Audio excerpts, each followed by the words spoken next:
Welcome to the HCI family of podcasts. We're your source for personal, professional, and organizational growth and development.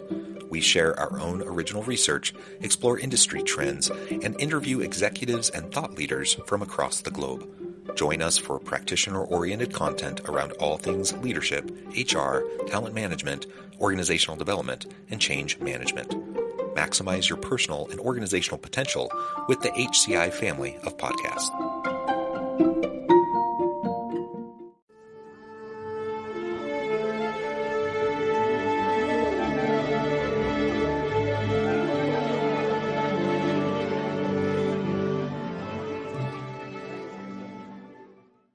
Lisa Guillot, welcome to the conversation today. Hey, John, thanks for having me. It's a pleasure to be with you. You're joining us from the Chicago area. I'm south of Salt Lake City in Utah.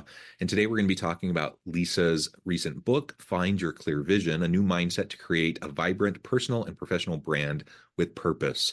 I love this topic. I think vision is always important. And I really like exploring how this connects with branding.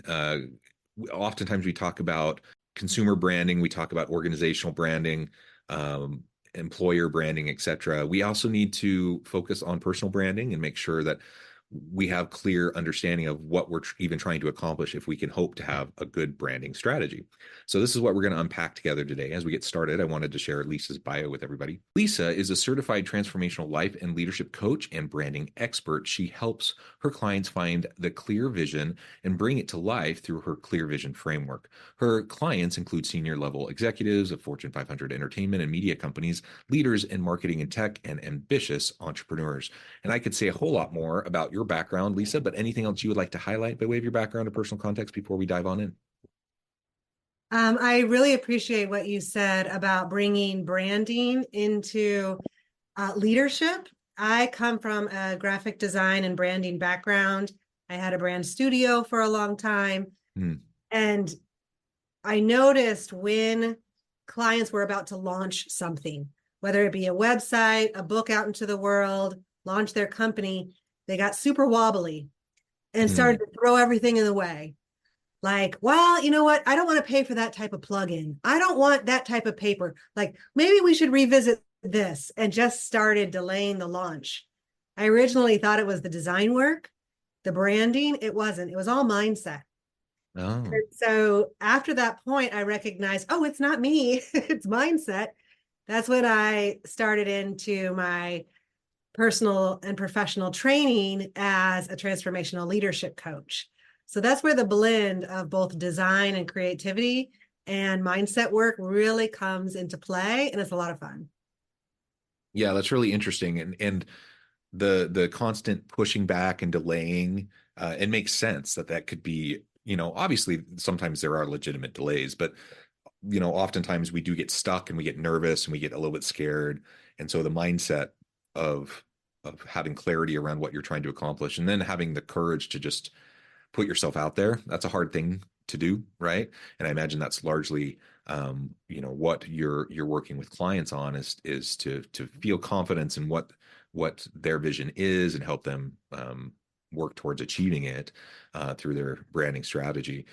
Let's talk a little bit about just the framing of this book. And I always, when I'm talking to authors, I like to learn more about just the process of the book even. And this kind of core question, why this book, why now? There's lots of business books out there. There's a gazillion of them, right? And what is the niche you're trying to tap into, and why is this book important for the audience? Yeah, I think you touched on it a bit, where sometimes there are opportunities to go ahead and launch or not. And a lot of my clients are in the marketing, design, advertising world, so they know how to do this. They know how to launch a product out into the world.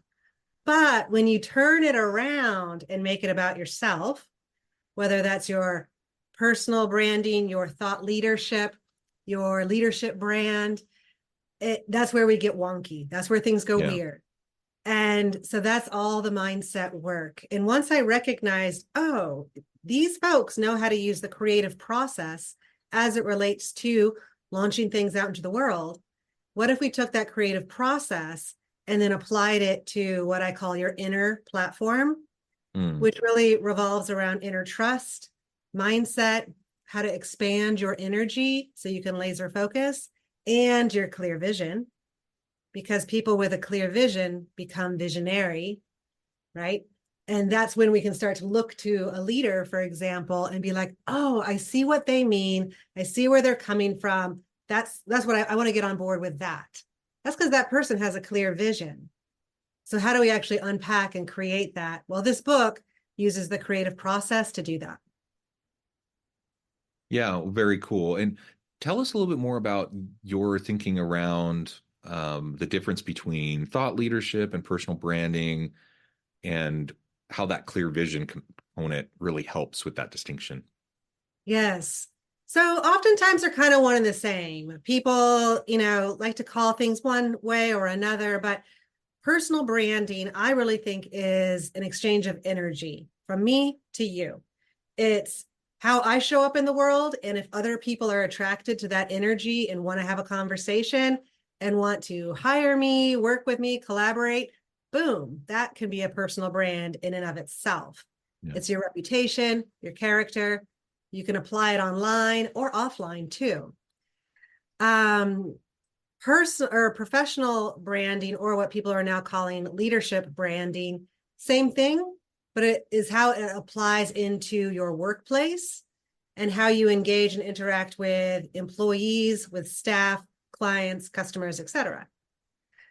And then you take it into the thought leadership world, and these are leaders who have distinctive thoughts, creativity, a clear vision, and then they strategically amplify that out into the world. And that is to, in essence, I don't want to say boost or promote themselves, but I like to think it really circles around the vision and the message that they want to share versus it being a selfish or, some type of way to just boost about yourself. I'm all about the vision and how that instead reflects out to the world and makes the difference. Yeah, and this is something I struggle with, because I'm heavily engaged in social media platforms, particularly LinkedIn. I put out thought leadership pieces daily. In addition to things like this podcast, I'm publishing articles on a regular basis, putting out other content. And on the one hand, I feel like super self-conscious about it because I'm like me, me, me, me, me, and it's not about me, and I know that, and I don't want it to be about me. And generally speaking, I'm a pretty introverted kind of guy, and so I've always had this thought that, okay, I'm adding value. And so I shouldn't be shy about adding true, meaningful, authentic value to people, and they engage with it or they don't. But I'm always wrestling with that, like self promotion, Mhm. discomfort versus value creation and content sharing that's going to help people, and, growing an audience so that I can have a bigger reach. Any thoughts on like how to deal with that discomfort? Yeah, I think so many people do. And there's a big difference between being a thought leader versus like a speaking leader, like, Mm, or the loudest voice in the room. mm, I think a lot of thought leaders are introverted. And a place for us to easily share is online or in an article or in ways like this. Like you and I, we just met, right? But here we are having a conversation that we're going to share out with the world.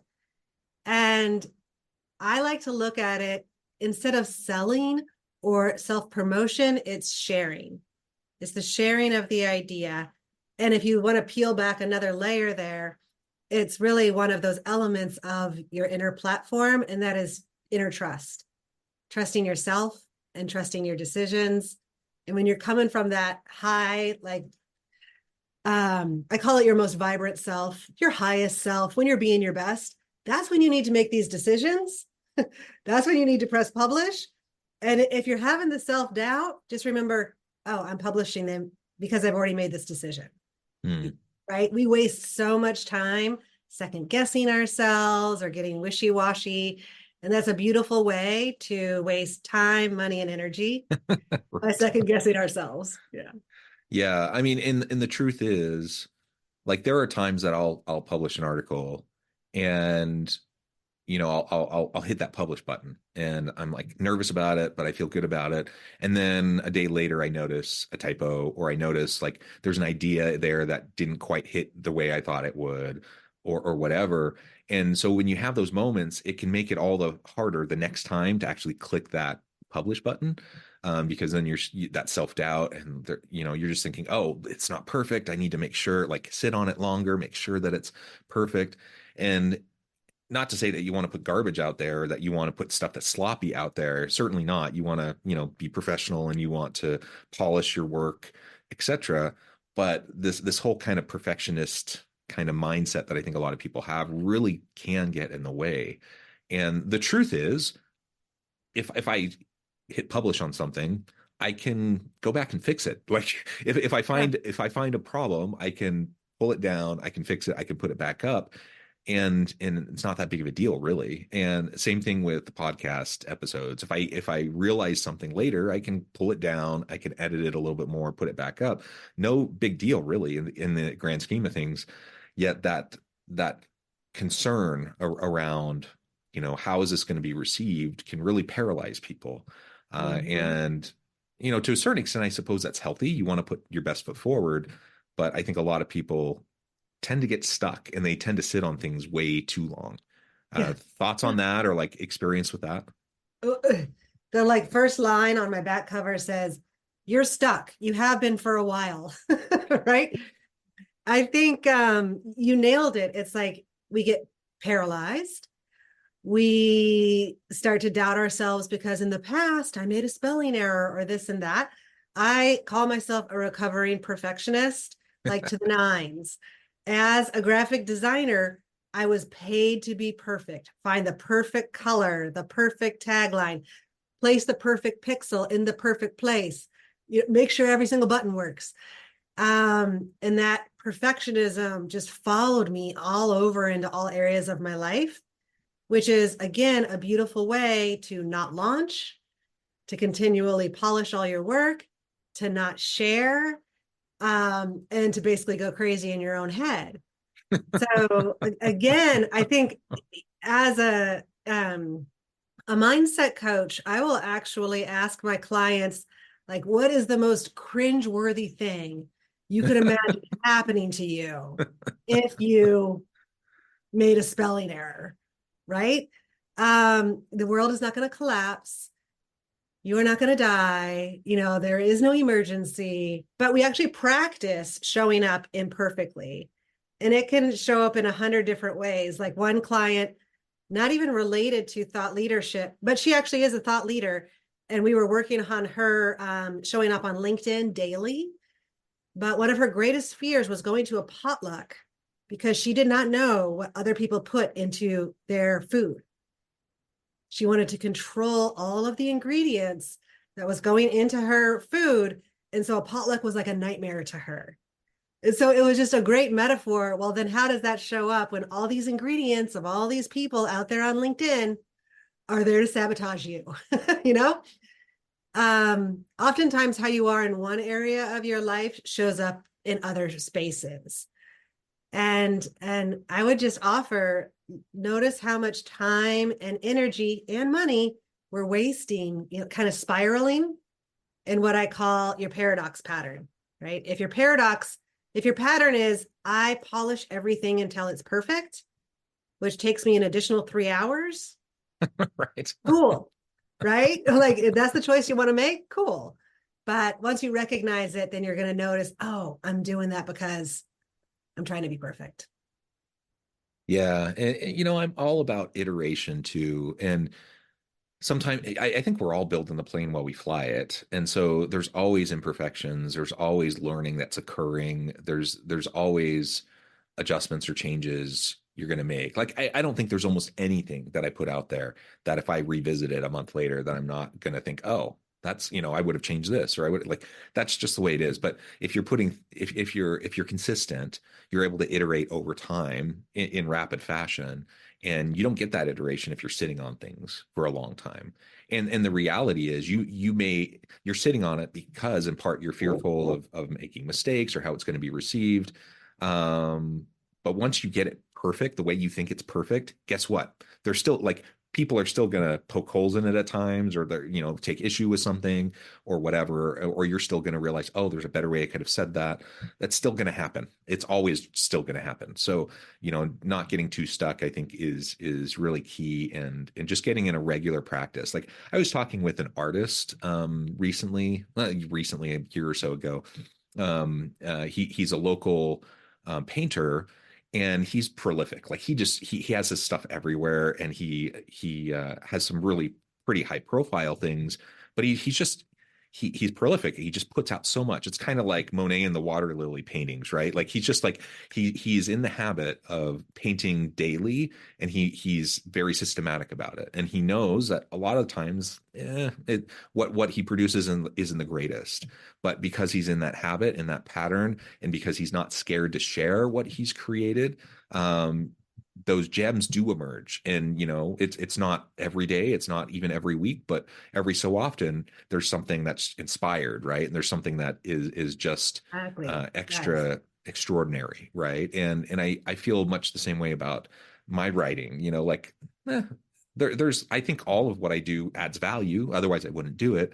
But I admit, like sometimes I think things are a little bit more pedestrian. Other times I'm thinking, oh, that is a really, really great insight, great idea, something I'm really excited to share. But if I allowed myself to get out of the habit of being consistent, um, it's not like I would then only produce the really amazing things, Yeah. because I'm not like, I think sometimes people think, oh, if you're distracting yourself with all these things that aren't as good, that means you're not going to be able to produce as many really great things. And I'm like, for me at least, I feel like quality quality comes with quantity. Like the more I'm writing, the more I'll produce some of the really great stuff. And if I just scale it back because I'm thinking, oh, I don't want to produce things that are just decent, um, I'm not going to get to nearly as many great ideas and great contributions that can help people. Right? Does that make sense? Yeah, hands down. Um, it's kind of like when people go to the dentist every 6 months or a year. It's not like you don't brush your teeth twice a day leading up to that 6 month marker, right? Because if we didn't brush our teeth every single day, twice a day to that 6 month marker, we're going to have a really hard time showing up at that dentist. It's going to be painful. We're going to have to come back for some cavities, right? We can't expect to just like pop out and birth this like gorgeous, amazing article, book, painting without the practice. Yeah. And so, as a practice for me, for example, April is National Poetry Month. Hmm. And so I signed myself up for is $85 course. So I have some skin in the game, right? For $85, I'm supposed to write 30 poems in 30 days. Hmm. Am I a great poet? No, not at all. But I enjoy it. And poems only need to be like this long. So it's a way to practice. And so I'm same thing. I'm getting myself into the habit of practicing. There may be a gem in there, but I'm not counting on it. I'm just practicing. Yeah, absolutely. And you've already referred to it, but let's talk a little bit more specifically about this inner platform component. Can you say a little bit more about that and why that's foundational, as people are trying to transform their mindsets and clear their vision? Sure. So oftentimes when people think, well, I want to be a thought leader, I need to build my executive presence. I want to build a personal brand so I become, known in this, that, the other thing. They're already thinking about their outer platform. How do I Mm-hmm. look? How do I sound? Who's going to notice me? What job am I going to get? But what's actually missing? Okay, so then when people show up in that way, they're vanilla, they're boring, and we can see straight through it. Or we notice like something's off with this person, right? And then we all know those people. So instead, if we look at your inner platform first, like that's got to be straight. So as a transformational leadership coach, there's a formula to transformational leadership, but I have actually updated it and applied the creative process to it. So now I was talking about inner trust, right? You got to Yeah. trust yourself and your decisions. And when you trust yourself, then you become somebody on the outer platform who is trustworthy. When in your inner platform, you're working on your mindset and your self-awareness, that most high, vibrant, self. When you're self-aware of what you're saying and you can read a room, then you bring in creativity, authenticity, your voice, and your message. Then there's two other pieces to this inner platform. The third piece is your expanded energy. So this really comes down to rituals and habits. Everybody loves talking about habits. I think it's really boring. Like, I don't need another habit, right? Like, but call it a ritual and it sounds a lot more fun. So adding rituals to expand your personal energy is going to inspire you, right? I have clients who, again, work in the creative industry. One creative director tells me he gets his best ideas when he's in the sauna. Hmm. And they make $1 million decisions for $1 million franchises. And my guess is that his boss is going to say, cool, go spend some time in a sauna, not up here on the 10th floor, right? Yeah. So finding ways to expand your energy is then going to allow you to clearly communicate who you are, your transformational leadership, how you want to show up, how your best ideas come to life. And then finally, that last piece is your clear vision, right? And clear vision is an acronym that you can go step by step in the book and actually download these worksheets on my website as well to take you through to find your clear vision. When you find your clear vision and you are so locked into that moment, you can clarify that, you can speak to it, you really own it, then you can move from your outer platform to, your inner platform to your outer platform. And that's where the visionary shows up because you are so locked down, solid, you've already done all the inner work. That's when you can launch with ease. Yeah. Yeah, launching with ease, not because it's easy, but because you have the confidence, you have the inner confidence, and because you have the alignment, and because you believe in what you're doing. I think that's an important distinction. Like nobody's suggesting that anything we're talking about is easy. It takes work. That's why people like you coach and support people in doing this work because it's hard. Like if it wasn't hard, everyone could do it no problem, but it is, and lots of people have imposter syndrome, self-doubt, constant second guessing themselves. That inner work that you're talking about is really, really essential, and it's hard to. I suspect even that perhaps there's a gendered component to this, because I think, you know, for example, like kind of the difference in mindset between me and my wife, and some of it's personality, I'm sure, but probably some of it's just the fact that I'm a straight cisgender white dude who has like all these layers of privilege, and she is not, and she's a woman, and so some of the things that she will sit on sometimes, I think may come from kind of that gendered experience that she's had in the world that I haven't had, where I'm kind of like, whatever, I'll throw it out there, see what happens. Yeah. um, Yeah. and I don't know if you've experienced that either, with kind of this gendered component, or maybe that's an overstatement. I don't know. Yeah. No, it's it's definitely something to look at, especially as it applies to creativity, for example. So in the book, there's an entire chapter about masculine and feminine energy, whether you Mm, define yourself as a man or a woman or somewhere in between. yeah. Um, Masculine energy has us wanting to do it right, to get it done, to be on time, right? To have it on track, have a solution, all of these things. That's where we kind of have this go, go, go mentality versus feminine energy, which is the creativity, Mm, ease, the flow, the going into the sauna for an hour, hmm. right? So I really think that a transformational leader is when we blend both sides I like that. equally. And I actually find a lot of the men I coach have more feminine energy, and more of the women I coach have masculine energy. which makes, because as women, we have to show up in a way that is, quote unquote, right. Right. And apply ourselves to a world, a corporate world that was really built not necessarily for women, but in a way that is go, go, go, get it done. Let's be on time, that masculine energy. There's no right and wrong with it, but I think that we are working on finding the blend. Yeah, I like that focus on the blend. I think in most areas of life, blending, finding integration is powerful. And I like the way you just described that.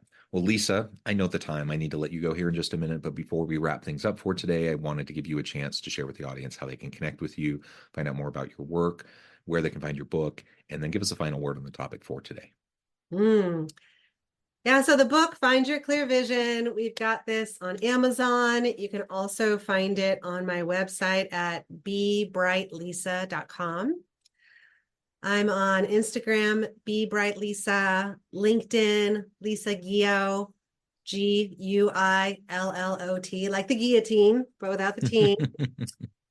Yeah, and I'd love to hear from you. Like I said, I've also got these worksheets for the Clear Vision framework up on the website as well. You're welcome to download those for free. Let's see, one last word. Everybody, all my clients often ask me, or they'll start the conversation with, I just don't have enough time. I need more time. Like we're going to put time in our pocket and save it for later. And I would offer, if that is something that comes up for you as a stopping point, I want you to notice where you're spinning. You're talking about that paradox pattern and you're second guessing. How much time are you spending second guessing your vision? That's time that you can use to expand your energy and laser focus and press publish, press post. Make that call, send that email. I really want to encourage you to take action, even if it's not perfect. I love it. Lisa, thank you so much. It's been a real pleasure. I encourage the audience to reach out, get connected, find out more about what Lisa can do for you. Check out the book. And as always, I hope everyone can stay healthy and safe. They can find meaning and purpose at work each and every day. And I hope you all have a great week.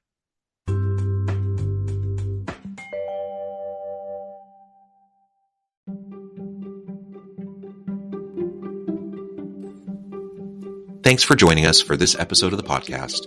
We hope you stay healthy and safe, and please join us again soon.